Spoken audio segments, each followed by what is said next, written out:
People will often cite Acts 10 to argue that the Levitical food commands have been done away with. But what if it's the exact opposite?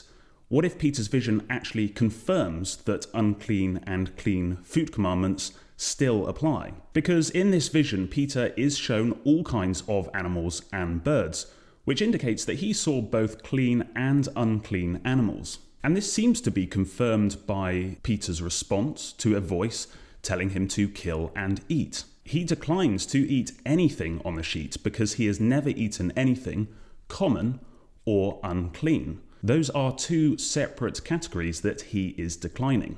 One category is obvious. Peter will reject meat from unclean animals, such as pork, as per the Levitical food commands. Clearly, he has not learnt anything to the contrary from his time with Jesus.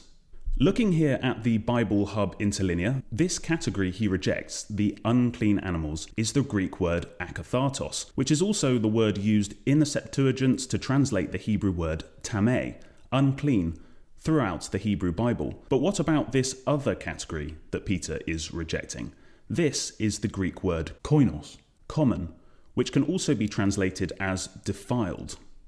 Peter seems to be using this term in reference to the clean animals on the sheet that he thinks have become defiled and therefore unsuitable to eat, perhaps because they are mingling so closely with the unclean animals.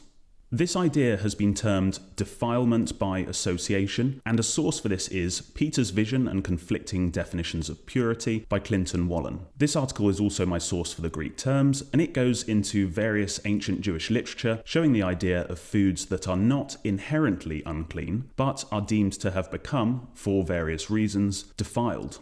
So the idea is that Peter is rejecting the unclean meat because they are unclean as per Leviticus. But he is also rejecting clean animals because he considers that they have become defiled, even though this latter category is not found in Leviticus. So, what does the voice say to Peter? What God has made clean, you must not call common or defiled, koinos. The voice is not contradicting the biblical concept of unclean meat. It does not challenge Peter on his refusal to eat akathartos, unclean meat, because he's correct about that. Instead, the voice challenges and corrects Peter's belief on common or defiled foods, because that is not in line with what Leviticus says. Peter should not call these clean animals defiled. The voice seems to be confirming the biblical standard of clean and unclean, and correcting Peter when he strays from these categories. So applying all this to humans, we could guess that the unclean animals on the sheet represent Gentiles who are considered to engage in paganism and idolatry, and that the clean animals on the sheet represent Gentiles who follow the God of Israel, but have been incorrectly deemed defiled because of the paganism of the communities which they come from. Concern regarding Jews interacting with Gentiles often involved food. After all, could the Gentiles be trusted to serve them clean meat undefiled by pagan slaughter?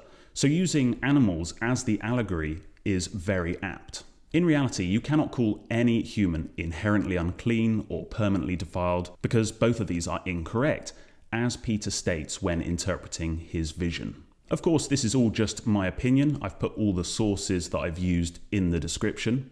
Interestingly, the word defiled pops up in Mark 7, the passage with "Thus he declared all foods clean" in it. I'll be looking at that in the next video.